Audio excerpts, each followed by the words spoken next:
All right, welcome to Week 4 Coffee with Coach. UAB's coming off a 31-28 victory over Akron. They head to Knoxville this week to take on Tennessee. So with that, I'll turn it over to Coach Dilfer. Well, good morning. Excited that we were able to get a win in front of our home crowd. Found a way. It was ugly at times, but proud of our guys for responding well to adversity. So we preach more than anything else, and there's going to be adversity in every game. And I thought we responded really well, especially defensively in the second half. A lot to get better at. That's been the theme here. I knew this first 4 weeks was all about getting better every single week, and this is a great opportunity this week to get better during the week of practice and get better as we play the game in Knoxville. And defensively, when a lot of people judge off yards and points, but when you look at the film from Saturday, what were some things you can build off defensively that you other than yards and point type thing? Yeah, I think effort. There was tremendous effort. I thought there was an awareness of situational football, especially deep in the red. You know, we were anchored down a couple times deep in the red. I think adjustments in the secondary. You know, we took away some things. We gave up some things, but we took away some things they were really trying to do. I thought our coaches and secondary players did a good job of recognizing where they're trying to attack us. And in the run game, outside the leakiness in the second, it got leaky in the second half. And the inside, for the most part, the inside of the run game was handled with a light box. You know, we didn't have to recruit extra players to handle the inside of the run game. So there are some positives. We played a ton of people. I think we played 6 safeties. We played 5 linebackers. We played the entire defensive line. I think 5 different corners played significant snaps. So, you know, I do think we got better. I think, you know, Isaiah Crozier and Delvin Goley both showed up, played significant snaps, played well. Mom got a little beat up, so it was good for them. Roy bounced back after getting beat earlier in the game. I thought the safeties, the ones, you know, they all played. They all showed some traits that are positive that we can build off of. And after looking at the film offensively, you talked about the drop passes right afterwards, but what were some of the things offensively that kind of kept you from being successful in the second half and really even sometimes in the first half? Yeah, it was the same old taking the turn, making a mistake. You know, we have a lot of plays in the second half where 10 guys are doing it right and one guy, unfortunately, is making a mental mistake or isn't sticking with the discipline of the play. We did have some physical breakdowns, more so than we've had the first 2 games. But really it was the mental stuff. It was stuff we've done a lot of times, you know, been repped relentlessly and for whatever reason we don't do the right thing. It was a light game plan. It's not a volume thing. It's the least amount of plays we'd ever carried into a game. So it's not a we have too much stuff or we're trying to do too much. It was more of probably a lack of focus, you know. And offensively, it's a game where you can't get away with one guy messing up an assignment because it takes 11 guys doing the right thing all the time. So mentally, we got to clean it up. When you look at this week's matchup, how do you define a successful outcome when you're breaking things down? I mean, you're always trying to win the game. I've been in a lot of games where you're a big underdog and, you know, nobody gives you a chance. And, you know, as a competitor, you're still trying to find a way to win. But I think we have to get better, and that's why I said that at the beginning of the season. I've been saying to the team is, you know, that this first third of the season is really finding out who we are and making sure we're getting better and making sure that we're correcting mistakes, that nothing becomes habitual, that we're identifying people that fit into the systems the best, people that are playing the hardest, people that are the most invested. So you just, without preseason football, you can't really know. You know, it's not like we've had a lot of these players for 2-3 years and know their DNA. So we're finding out their DNA as competitors as the season goes on, and you're seeing how they fit into the system. So I think a victory in this game is what you're looking for, but there's other victories too. You want to be emotionally sharp throughout the game in a climate that's going to be difficult to handle your emotions. You want to be mentally sharp and clear of thought in an environment that's going to be hard to be clear of thought because it's going to be so loud and so intense. And then physically, you want to compete through the whistle against a team that is very physical and very fast, very explosive, that's going to compete as hard as you, if not harder. So I think you look for the victory in the game, but you also look for the victories emotionally, mentally, and physically in individual matchups and units. You kind of touched on this, I guess, with your response, but obviously financially there's a big reward in these kind of games, but then just playing a team like this on the field, what are some of the things that maybe it can be a benefit to play these hard matchups? Well, it's a great opportunity for your players, and I'll be very honest about this with them. Those that have dreams of the NFL, this is the game the scouts will watch. They won't watch the other ones. They'll watch this one first. And they watch this one and they like what they see, then they'll dig into the other ones. If they don't like what they see in this game, you have no chance. You won't get on a board, you won't be looked at, they won't come to our practices and keep watching you, like they're just going to write it off. Because this is a kind of game that's every week in the NFL. Every single week in the NFL, you're playing against somebody as good as you or better. And how you think, how you act, and how you compete physically will determine whether you can survive and thrive at the highest level. I think the other one that's a real thing is there's opportunities to make a lot of money in college football through the power schools, and our guys have a great opportunity to increase their value.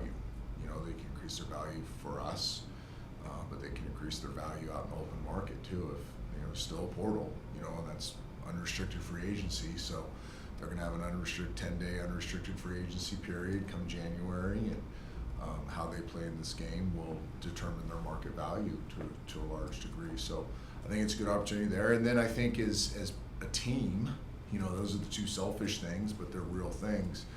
I think as a team, it's a great opportunity to go and kind of show up, and dress for success, so to speak. Make everything you do, how you act, how you compete, how you think, how you respond, making plays, like show up and let your light shine. Not to be cheesy, but like be somebody that's never watched UAB football, watches the games, like, dang, that offense can really go. Man, that defense plays hard. Man, they're really good on special teams. Where people take notice of what you've worked so hard to build. And then one more, just as someone who played at Fresno State, do you feel like these games like these were beneficial to you? And do you see them continuing in today's Yeah, they were climate? huge. I mean, we beat USC in the Freedom Bowl in '92, and they're still talking about it in Fresno. I think David Carr's teams that had the big upsets. From coming from a group of 5 mid-major, whatever you want to call it, program that did beat some power schools, it did a ton for that program. There's a great deal of pride for the players, coaches, and then the fan base. I think also it got a lot of us to the NFL. A lot of us, Fresno has a very rich history of putting people in the NFL, and a lot of reasons is because we scheduled hard opponents, and the NFL takes notice when the underdog goes and competes and plays well, and the individuals shine in those games. We played Colorado in the '93 Hawaii Bowl. I think they had, I want to say, 12 players drafted off that team, and we threw for 500 yards. So a bunch of us skill guys, our draft stock went up, and it also showed that we could put a lot of yards up against bigger, stronger, faster, more highly recruited people. I do think the gap's a little wider now at times, but it doesn't mean you can't have success. We have some very talented players that should match up just fine in this game. But then you have to have guys that maybe don't match up as well, play the best they've ever played, compete as hard as they've ever competed. When I talked to Jermichael Rogers in the middle of last week, he felt like he was playing, and obviously he didn't play. Is he getting closer? He's getting closer. He had a little setback last week, unrelated to what was originally keeping him out. So it was more err on the side of caution last week. We don't ever want to put a player at risk when it's something that could get worse. I have no problem guys playing with boo-boos. None. Zero. No sympathy whatsoever. But if it's something that could get worse because of the physicality of the game and put a young person at risk, I'll never do that. And he has a little bit of a thing that we don't think it's that big of a deal, but something that happened late enough in the week, we didn't have enough information, so we wanted to err on the side of caution.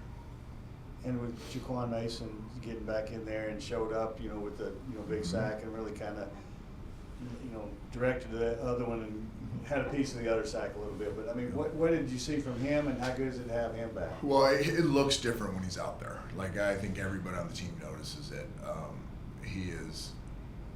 He's just physically built a little bit different than most guys, and now he's got a long way to go when it comes to consistency and technique and all the nuance of playing the position. But from a physical trait standpoint, he's a unique player for our program, and he needs to continue to grow. He needs to continue to get better. But if and when he does, because I do believe he will rapidly, he'll be a difference maker for us.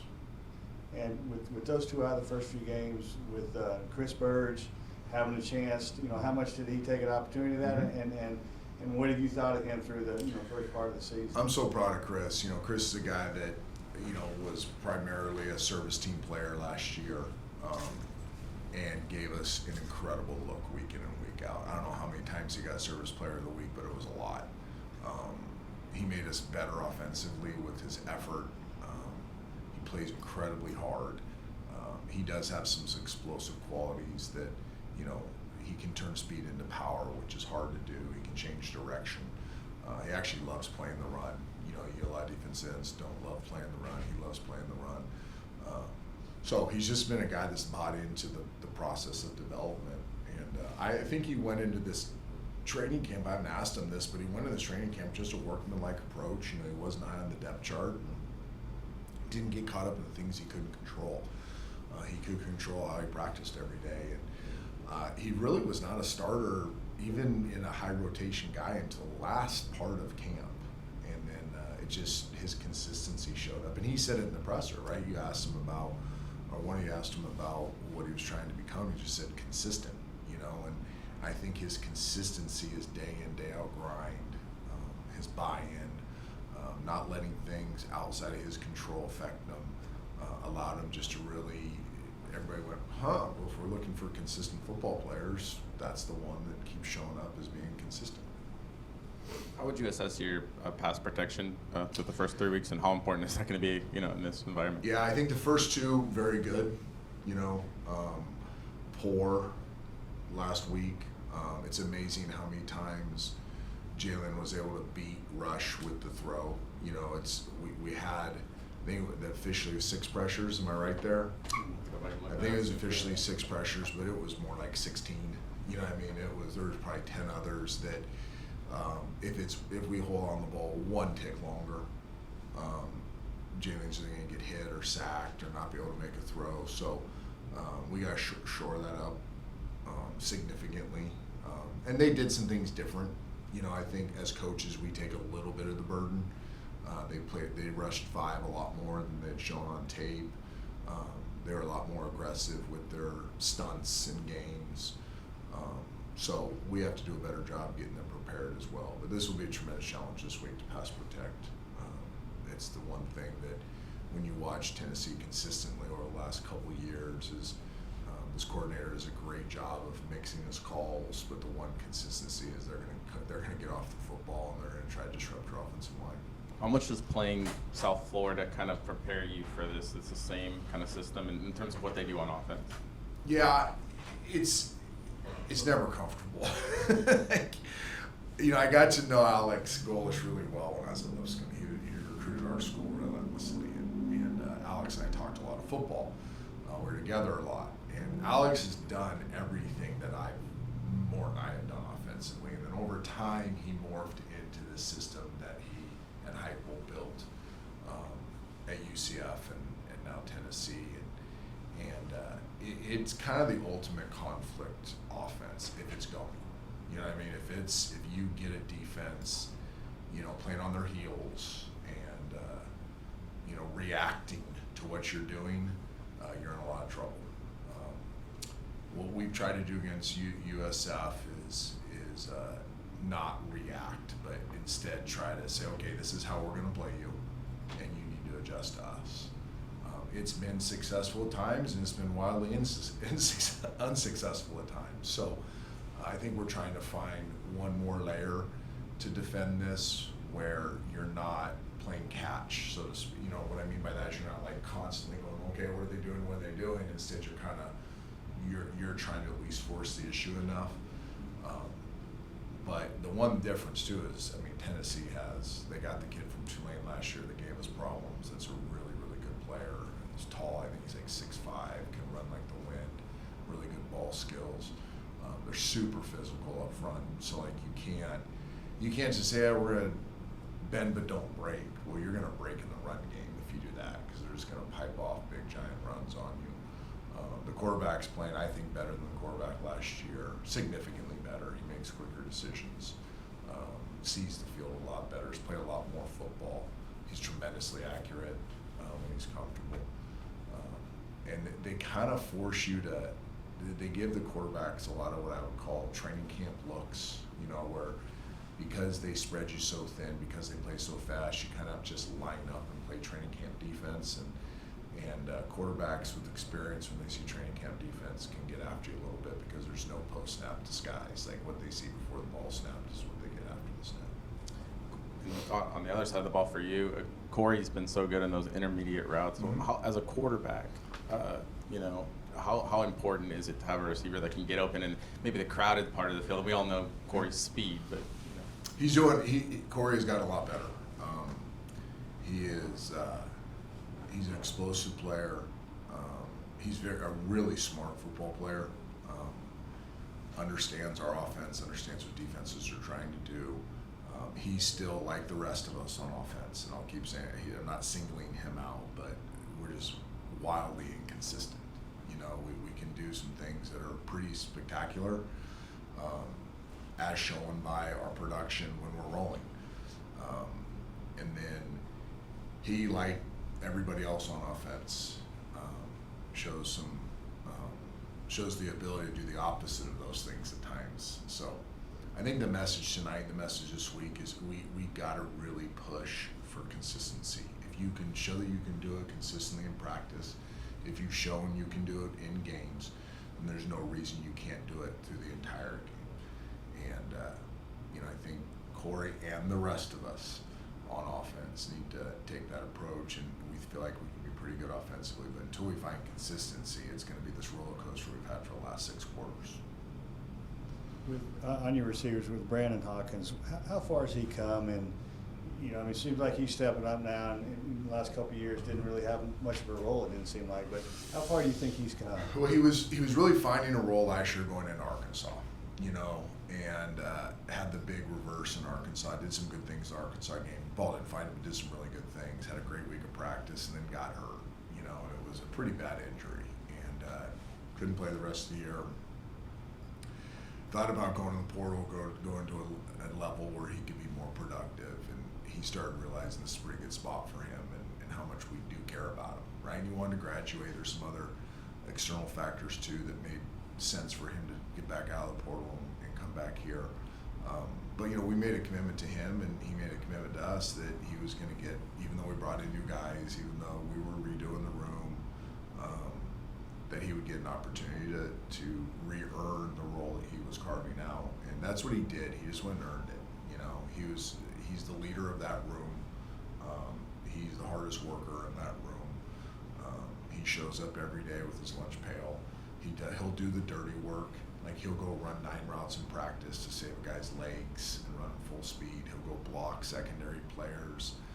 He'll volunteer on special teams. Like, he'll do whatever it takes to help us win, trusting that the ball will find him over time. And it's starting to find him more. And you know, he's a guy that, you know, in this offense, you kind of grow from finding a role to, you know, having an impactful role to then having plays called for you.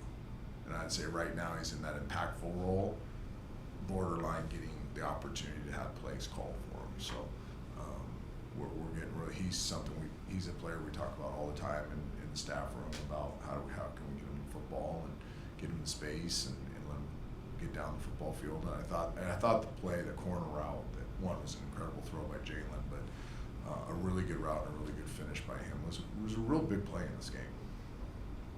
And also with the tight ends, they played such a big role the last couple of years because of the guys you had, and it seemed like this game maybe they started to take a step toward that a little bit got some catches, and kind of where they at and how much you think you got to use them more. Well, again, I think consistency is the word. I do really hope to get Ferg back soon.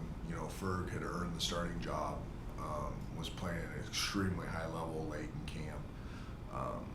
Got injured, has had a setback, so I think we'll be better when Ferg comes back. JC and Elijah are doing some good things, but again, it's about consistency. There's a good thing here, and then they're not what they need to be in the run game. Or we dropped the third down pass. Elijah has really good hands, drops the third down pass on a perfect throw, perfect read, perfect play call, and we don't execute because of a drop ball. So again, and I don't want to single about, you're asking about players, I'm talking about the whole offense. Like, it's been the story of our offense. It's just great, 2 steps forward, 1 step back. We got to keep taking steps forward and look for more consistency at every position. And tight ends are a big part of that. This is one of the loudest places in college football to play. How do you prepare for that? And do you think maybe about doing anything special, like maybe moving indoors to maximize sound? We will. We'll crank up the sound. We'll make it obnoxious. We'll do all the things that everybody does. But you saw Kirby. I would happen to be in here going over my call sheet when that game started, and Kirby was interviewed before the game. He's like, "Listen, you can't prepare for this. Like, we play in these stadiums all the time, and you do your best, but ultimately it comes down to the players, having the poise to handle that." I think the one thing crowd noise does, and I lived this as a player and had to learn the hard way, is it clutters your mind. It's so relentless that it takes a skill set to tune it out, to have a clear mind and think properly. When you don't, everything gets fast, and all of a sudden you find yourself making mistakes that you otherwise wouldn't have made. Now you can try to condition yourself to that, but we can practice the best you can. But inevitably you're going to have some players that won't handle the cluttered mind due to the relentless cloud noise as well as they should. Now, I have seen a lot of players, and we experienced this in Georgia, we didn't handle it very good early. The guys kind of got used to it, and then they settled down. Arkansas, there were moments that it was pretty loud, but again, our guys got used to it. So I think you also have to trust that you're gonna have some clunkiness early on. You got to protect them from some things, and then hopefully they settle in, and uncomfortable becomes comfortable. As a player, what was your kind of first experience with that, or worst experience of that? As a player. First time I played in Minnesota, I couldn't hear myself think. Like, it was just relentless. The funny one of me trying to fight Johnny Randall, that I think that was an overflow of my frustration, of my not being able to self-regulate my emotions, and a lot of that was due to just the chaos in that building. Green Bay in the Favre, Reggie White days was, again, you could, me and John Lynch would be trying to talk on the sideline, from me to you, and couldn't hear a word that we're saying. You just had to learn to non-verbally communicate. Again, you had to learn how to get comfortable being uncomfortable. There are third downs in Detroit, Green Bay, Minnesota, Arrowhead, that there's just no chance to verbally communicate. Everything has to become non-verbal, and you just, over time, you get used to handling those things. And I do think practicing, back when I was playing, so old now, in the early 90s, you didn't have the giant speaker systems that would pump music into practice fields. That, believe it or not, like, everybody has it. High schools have it now. We didn't have it, and I think it was like 96, 97 when we started. We were practice right near an airport, so one, Tony would use the planes for a situation that I couldn't predict when that was going to be, but he would try to capitalize on planes landing, planes taking off for the extreme crowd noise. And we started pumping some noise into practice, really just to be able to learn how to non-verbally communicate and feel, each other and the synchronize our movements instead of having to verbally do it. It's hard for tackles, like you have to look in at the ball, so you're not looking at the guy you're blocking. There's tools that you can use to make the quarterback center exchange better. I think the clap thing is something that came into existence, 10 years ago or so, that for some reason the clap, no matter how loud it is, you can hear it. I can't explain the acoustics of that, but our players seem to be just fine with that. So there's tools that people have added to the process over time that help, but at the end of the day, it's a very difficult environment to play in.